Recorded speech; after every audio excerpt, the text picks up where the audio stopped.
walked 61 highway till I give down in my knees.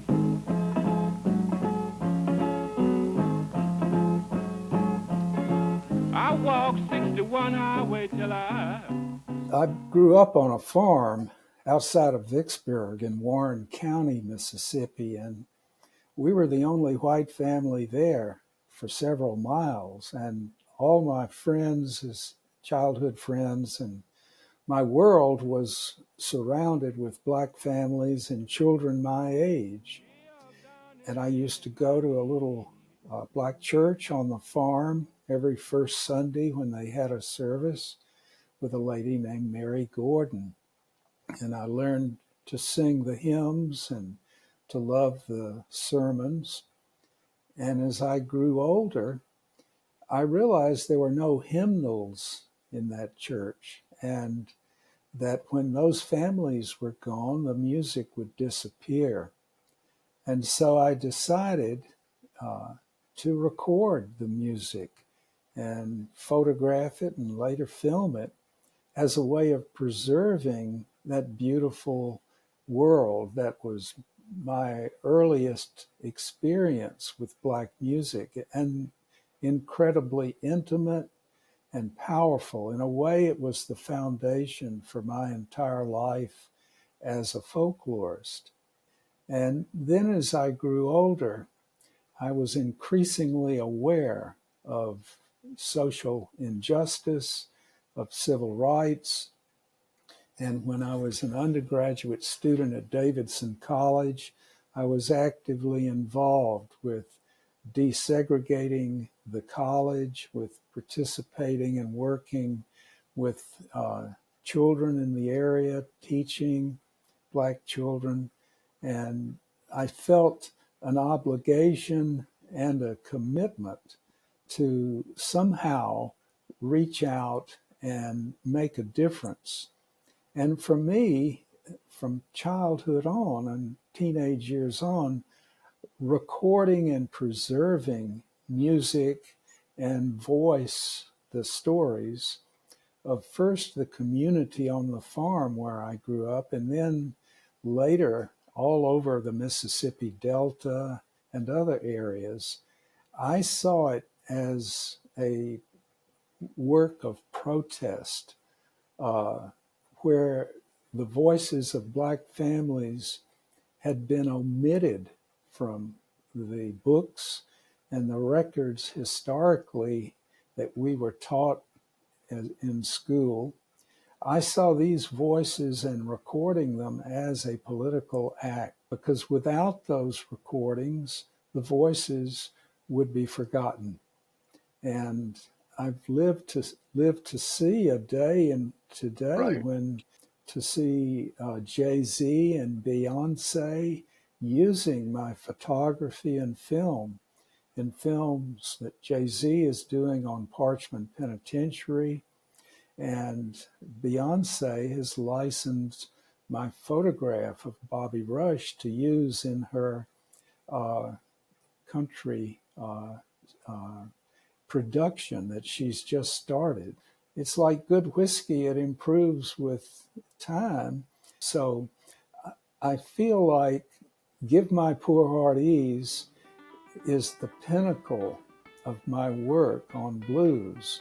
I saw film as the ultimate way of immersing an audience in the experience of a juke joint or a face-to-face conversation with a blues singer or a prison inmate at Parchman Penitentiary. That's virtually impossible to recreate. And there you have it, face to face on the screen with the audience. And they are essentially able to put themselves in the shoes of people who are speaking.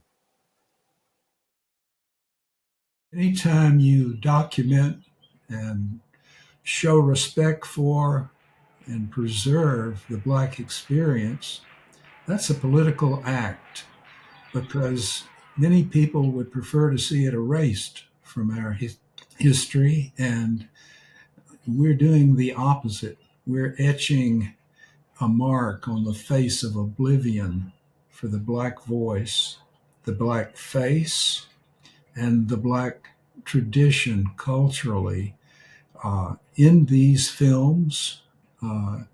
And when we look at the church, we're looking at a powerful kind of a voice and secure space for political movements like the civil rights movement and the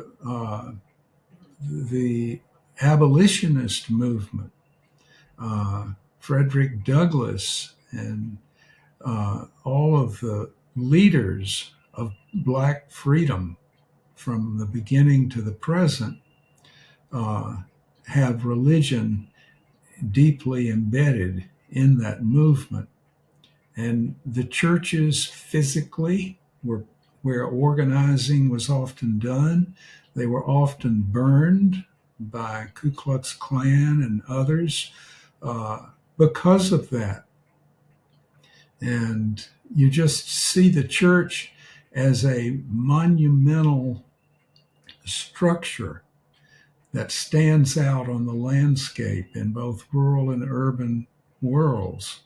We will look back in 50 to 100 years and we will see far more clearly, perhaps, than we do today, how our culture as Americans is in many ways Black culture. And we don't acknowledge it, but visitors to this country see it. And Carl Jung was traveling around and he wrote, he said, I'm struck by how these white Americans talk and walk like Blacks. They don't acknowledge it, but their culture is so Black. And Robert Ferris Thompson, the art historian with whom I was privileged to work, devoted his life to looking at the blackening of American culture through African and Black American music and religion. When we look at religion, one of the things we see is a blending of African derived voodoo with its sacred use of the snake as the chief god, Damballa, and the spirit possession where the believer is possessed and ridden like a horse. That is part of Black, quote, Christian tradition as well. So the parallels within these two churches of both African and European religious tradition is quite powerful. So there are many ways to approach these two services, and it's a rich body of experience that film allows us to walk into and experience in the deepest way. When I began my work as a folklorist, the inspiration from childhood on was music. The hymns in Rose Hill Church, the blues and rock and roll I grew up with, that was what I thought was the elephant in the room that I needed to try to understand. And I did photograph and interview quilt makers and sculptors. They, in many ways, were the richest and most important voices that I was interviewing. The kind of knowledge that was passed down in what one quilt maker, Picolia Warner, called fireplace learning was a powerful way of sharing and preserving knowledge that goes back in every generation to Africa and for thousands of years. Our first knowledge was oral, and in the Black community, it has a deep and sacred kind of value. The dozens are a competition, a verbal competition, usually between two teenage males. It's a sort of coming of age ritual to play the dozens. And you play them, you each have a chance to have a two-line rhyme about the other person's mother, sister, grandmother, aunt. It's targeting the women in the other person's family. And that can go on for 5 minutes or 15 minutes, however long each person can continue to come up with dozens until they run out. And then when they run out, they lose. And the other person has dozens to say, I beat you. But it's a very obscene. But if the other person's mother or sister are ill or have died or whatever, then they don't play it. It's not intended to be taken personally. It's a sort of ritual, a verbal competition. And it's very fast and very dramatic.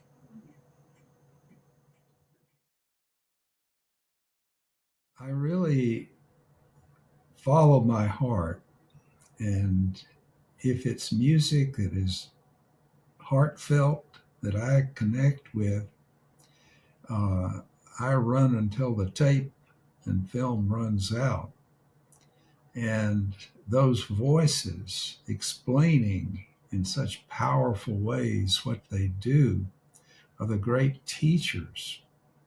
And for me, every one of these voices and the recordings made of them and film are political acts because they are not welcome on primetime television. We don't hear them in the news, but they are the voice that anchors us as Americans. And increasingly, both black and white American artists, visual and musical and literary, turn south to these voices as their inspiration. And if they can't find them, that's a major loss for our nation. And to the degree that these films are seen and preserved, that is a political act to say this is something that is a national treasure in this little community.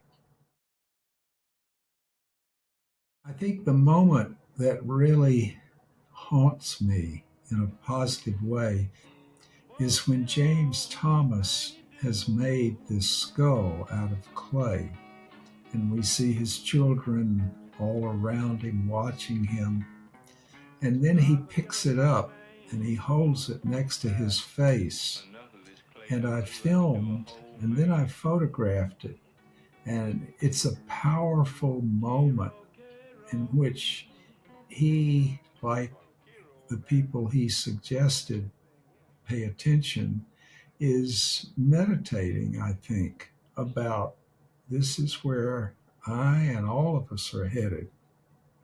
And that's what that photograph does to me, is to remind me of the moment with him when he has finished this work of art and it all of a sudden becomes an animated person in the sense that it has a voice of its own, along with the voice of James Thomas, that is really timeless.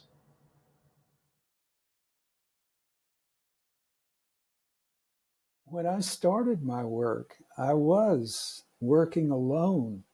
I had a reel to reel analog tape recorder, a Super 8 camera, and two 200-watt bulbs that I would clip on walls at night.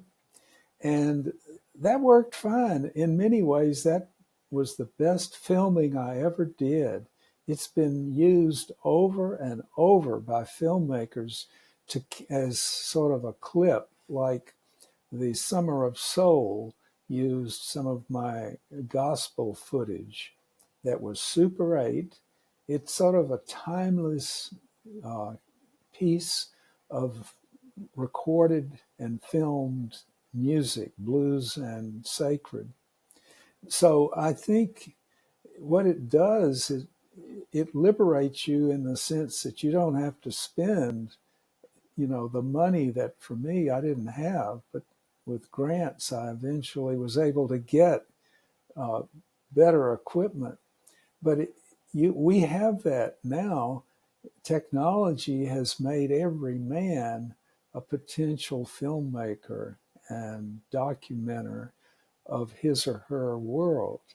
And so I tell my students, you have no excuse, and start with your grandparents and parents. Record their memories. So for your grandchildren, you'll have a treasure to pass along to them. And we often neglect those worlds that are our own, thinking that they couldn't be as important as someone down the street. But it's opened doors that are dramatically more accessible now. And I'm all for technology and for the things. The iPhone with every new generation improves the camera, and that's a very, for a folklorist, they're really thinking of our métier, making it easier and more effective to do what we do. We are the stories we tell. And if you talk to your grandparents or to a blues singer about the stories that they remember, that frames their life and their music in ways. It offers a context, a backdrop for The Thrill Is Gone, that classic music and vocal of B.B. King. Uh, the thrill is gone when you think about his life and how he struggled as a musician, a tractor driver in the Mississippi Delta, to become an iconic voice for music and for American culture. Uh, the thrill was gone, but he certainly nurtured it over the years, not just for himself, but for everyone that was privileged to hear his music. As we complete this 50 years of Ferris series on Salvation South, spanning your documentaries on blues and churches and, artistry and now storytelling.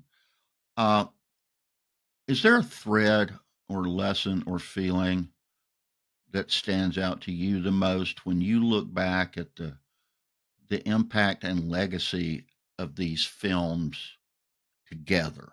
Like, what do you hope endures for another 50 years? Well, what I hope endures is what has endured for these first 50, which is that people love them and they watch them. They use them in classes. They find many, many ways to be viewed. And that to me affirms what we thought when we made them, that this is powerful material, exciting. It teaches us about the human experience and the beauty of voices. Uh, I think that that will only grow stronger over time because they are authentic sounds of music, of stories, of crafts and art, and they will shine more and more brightly as time passes.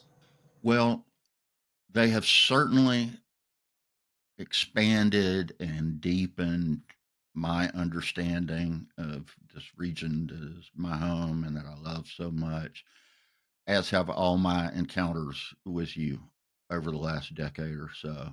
And I hope we got many more to come, you and I. I can't wait, Chuck. Well, mama don't lie, no guitar playing in him. Big dub don't either. We don't care what your mama don't lie. We're gonna play a little